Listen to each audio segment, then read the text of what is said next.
The lioness felt the hunger first. Not in her stomach. In her focus.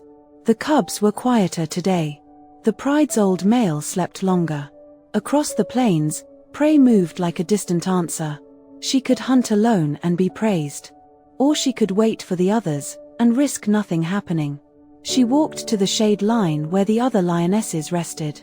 They were scattered, saving energy. One licked a paw. Another watched the horizon without blinking.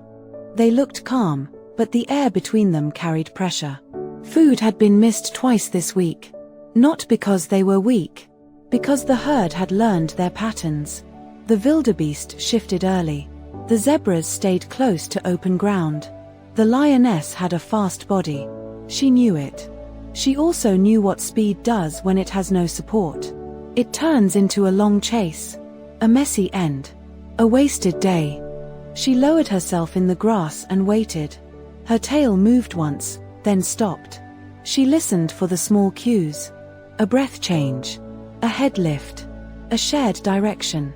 One lioness rose. Then another. No one spoke. They didn't need to. They formed a line without forcing it. Each one took a role like it had been practiced in silence.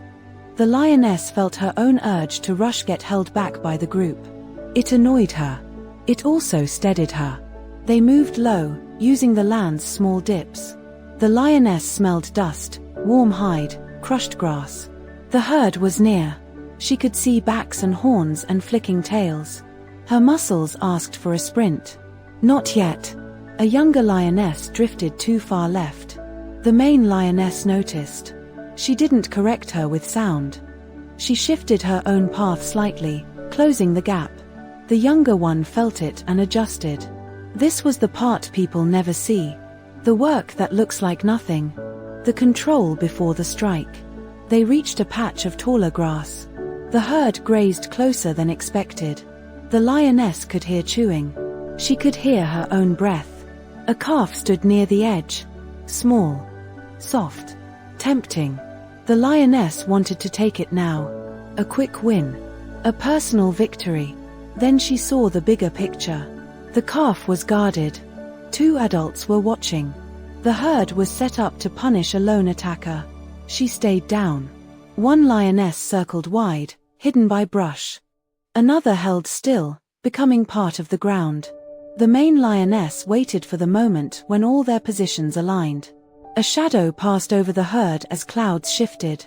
That tiny change made the herd relax. The lioness felt the signal in the air. Not a sound. A readiness. They moved together. The lioness surged forward, but not alone. 4 bodies rose at once. The herd startled. Dust exploded. The adults turned toward the wrong threat. That was the point. The lioness did not chase the fastest. She cut toward the one that hesitated. A young zebra that broke late. Not weak, just distracted. The others drove the herd sideways, keeping space open. The lioness closed distance in a straight line. Her paws hit the ground like a drumbeat she didn't need to hear. She reached the zebra and hooked it off balance. The fall was quick. The end was clean. When they dragged the meal back, no lioness claimed the win. They ate in order. They watched the cubs eat first. The main lioness felt something settle in her chest. The pride didn't survive because one lioness was strong. It survived because strength was shared. Later, when the sun dropped, the lioness lay beside the others. Her body was tired, but her mind was quiet. She thought about how close she had been to rushing. To proving herself. To turning hunger into ego. The hunt had worked because everyone stayed connected. Not by talking. By paying attention. In the dark, the cubs breathed evenly. The pride felt whole. And the lioness understood that unity is not softness.